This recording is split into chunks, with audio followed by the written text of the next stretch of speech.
Bienvenue. Aujourd'hui, on se penche sur des dialogues assez marquants tirés du film Sarah joue un loup-garou.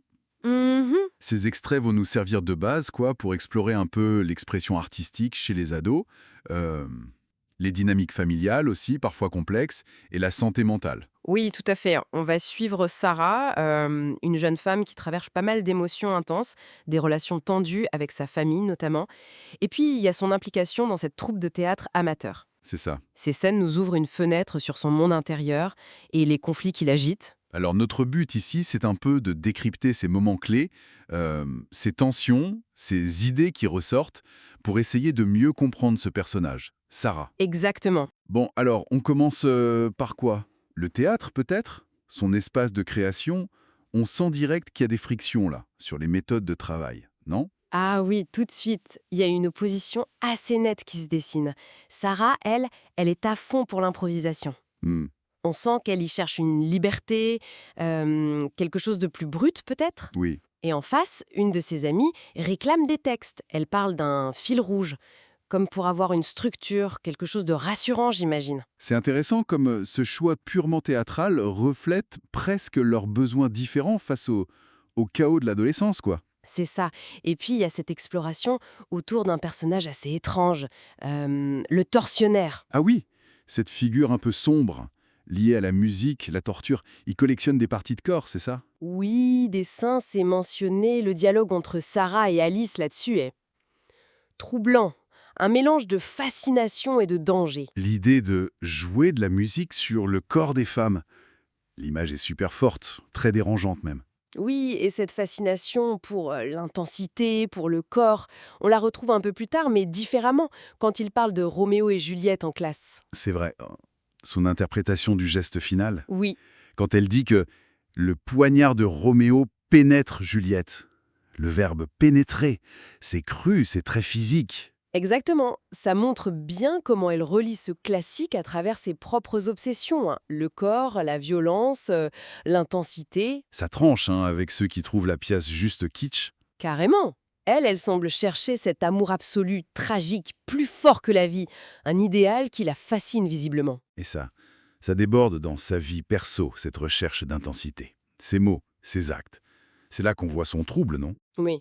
Elle parle du suicide de son frère, elle dit qu'elle est malade, elle s'invente même ce petit ami, Luc, qui serait mort. Mhm. Elle met en scène sa propre mort, elle cite Juliette, elle parle de suicide à ses parents. Et il y a une solitude énorme qui perce. Et ses paroles sont parfois des actes très violents, comme quand elle balance cette info sur Valérie et le VIH. Ah oui, ça, c'est pas juste une confidence, c'est une bombe qu'elle lâche. Ça montre une facette agressive presque de sa détresse. Et dans sa famille, comment ça se passe? La relation avec sa mère, elle a l'air compliquée. Très tendue, oui. La communication semble rompue. La mère est dépassée, on dirait. Elle utilise des mots comme thérapie, schizophrène peut-être. Comme pour mettre une étiquette sur ce qui lui échappe. Peut-être, oui. Pour mettre à distance. Avec le père, c'est différent. Lui, il est plus intellectuel. Les livres, Wagner.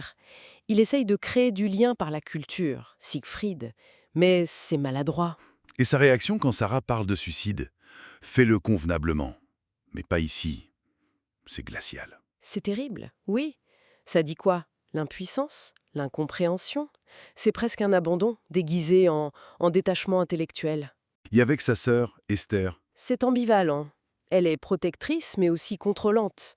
Il y a ce souvenir d'enfance partagée, le vaisseau spatial, c'est tendre. Mais à côté, elle lui ment sur des choses graves. même avec ses amis, ça clash. Avec Alice, par exemple. Oui, sur cet exercice de contact physique jugé trop intrusif. Sarah l'accuse d'orgueil. Elle critique aussi la violence mise en scène par les autres. Donc, on voit bien des thèmes qui reviennent sans cesse. La mort, Omniprésente, le frère, Roméo et Juliette, Luc, ses propres idées, même l'histoire de Sainte-Barbe. cet amour idéalisé, tragique. Oui, cet idéal passionnel face au cynisme ambiant. Et cette fascination pour le martyr, la souffrance. Oui, via Sainte-Barbe, torturée pour sa foi. L'idée que la croyance justifiait la souffrance. Ça résonne avec ses propres explorations théâtrales sur la torture, le regard des autres comme torture moderne aussi, peut-être. Alors, si on essaye de rassembler tout ça, qu'est-ce que ces dialogues nous apprennent au fond? Je dirais qu'il nous montre surtout la lutte de Sarah.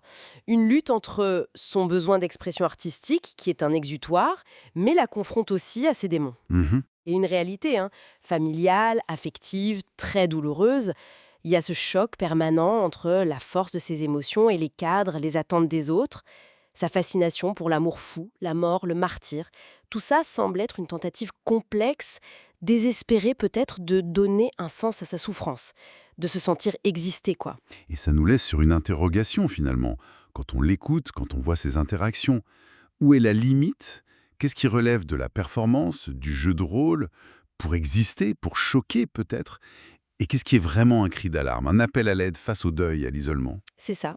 La frontière entre l'art, le jeu et la détresse, elle est terriblement floue ici.